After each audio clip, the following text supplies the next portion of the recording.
Opening, calm, steady tone. The sun dipped behind the hills of Earth's outer colony. John, a quiet farmer, returned from his fields. Dust clung to his boots, his arms heavy with labor. He reached for the gate, paused softer. Tap, tap, tap. A gentle, hesitant knock. Few ever came this far. John opened the gate.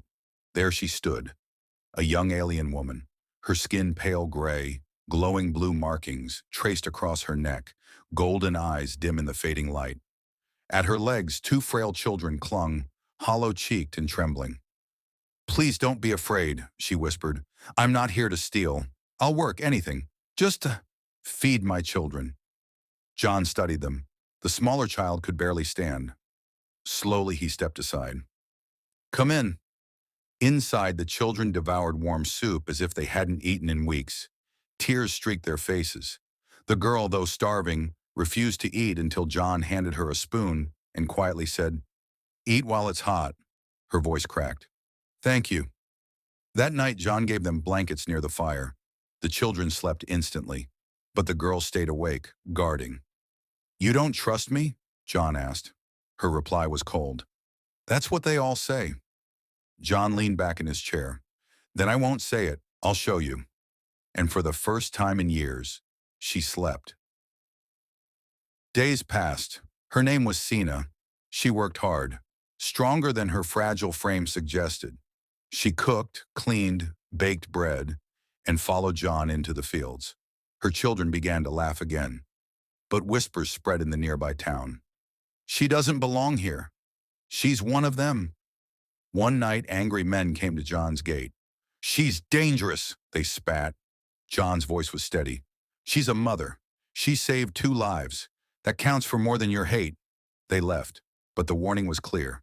Then came the storm. Black clouds tore across the sky. Rain hammered the land. John's crops, his entire season, were moments from ruin. He rushed into the field, shovel in hand. And then Sina appeared, soaked, bleeding from stones in the mud. "I said I'd work," she shouted.